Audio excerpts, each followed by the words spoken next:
जय सिया राम। मैं पंडित आचार्य विठल, मैं दशरथ महल रहता हूँ। हमारे यहाँ बहुत सारे विद्यार्थी रहते हैं। हम उनको शिक्षा दीक्षा प्रदान करते रहते हैं अर्चक बनने के लिए, भगवान की सेवा करने के लिए। आज रघुनाथ की करुणा कृपा से 550 वर्षों का धैर्य तपस्या सब फलित हुई है। रघुनंदन टाट से टीन के सेट में गए और टीन के सेट से आज ठाठ में पहुंच गए, महल में पहुंच गए हैं। और सभी अयोध्या वासी आप देख रहे हैं, सभी जग रहे हैं। आज जागरण दिवस भी है, एकादशी भी है और भगवत भजन सभी कर रहे हैं और हर्षोल्लास एकदम सब मग्न है। दशरथ महल में, कनक भवन में खूब पटाखे दगाए गए, खूब आतिशबाजी हुई और रघुनंदन की बड़ी करुणा कृपा है कि हम सभी इन चर्म चक्षुओं से भगवान को पधारते उनके निज निकेत में देख पाए। बहुत बड़ी उपलब्धि है संसार समाज की।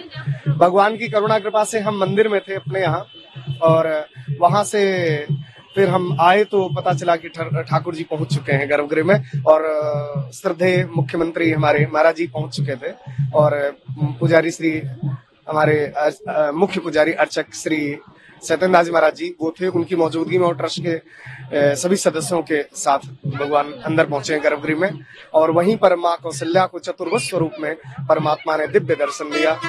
भय प्रकट कृपाला दीन दयाला कौशल्या हितकारी। आज रघुनंदन त्रेता युग के बाद अगर हम अपनी निज आंखों से देख पाए तो इस घोर कलयुग में जहां पर भयंकर राक्षसी वृत्तियां, उन्मादी वृत्तियां भगवान को नहीं पहुंचने दे रही थी, लेकिन आज उन अनेक हुतात्माओं जिन्होंने बलिदान दिया अयोध्या के लिए, राम मंदिर के लिए, आज उन सब का बलिदान सार्थक हुआ। संतों का जो भजन तपस्या इत्यादि रहा उन सब का सब सार्थक हुआ। हम सभी 140 करोड़ देशवासियों का सपना साकार हुआ और हम सभी से प्रार्थना करते हैं सभी खुश रहें और सर्वे भवन्तु सुखिनः की कामना सभी व्यक्त करें और सभी आपस में प्रेम से इस भगवान की प्राण प्रतिष्ठा में सम्मिलित हों। जहां भी हों आनंद से भगवत भजन करें और खूब खुश रहें, खूब अच्छे से मिठाई इत्यादि खाएं। हिंदुस्तान से लेके तमाम हिंदू जो दुनिया भर के हिंदू हैं उस सब के मन में हर्ष की भावना जगी हुई है।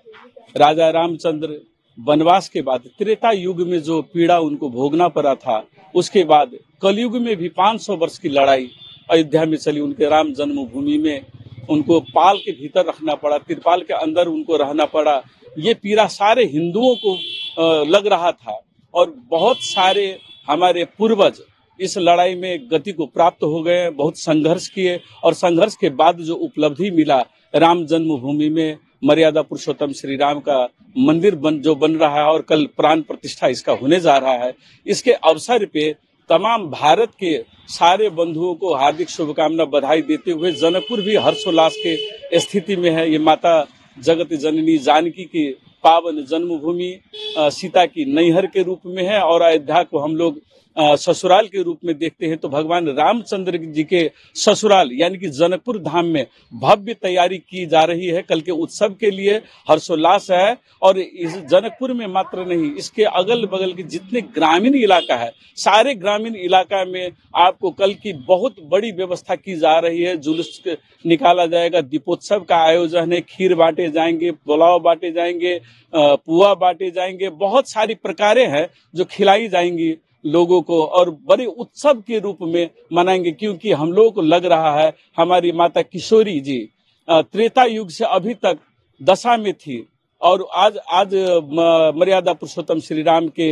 जन्मभूमि में जो मंदिर का निर्माण हुआ है, जिसका समुद्घाटन होने जा रहा है, रामलला का प्राण प्रतिष्ठा होने जा रहा है, उसमें हमारी किशोरी जी विराजेंगी और वो महल होगा दुनिया का सबसे खूबसूरत महल होगा। जैसे त्रेता युग में राजा रामचंद्र जी के महल को जाना जाता था, उसी तरह इस महल को भी देखा जाएगा। इसलिए पूरे जनकपुर वासी उत्साहित है, संपूर्ण मिथिला वासी उत्साहित है। हम लोग बड़े हर्ष के साथ मनाना चाहते हैं इस माता के समय को, मर्यादा पुरुषोत्तम के प्राण प्रतिष्ठा और समुद्घाटन को।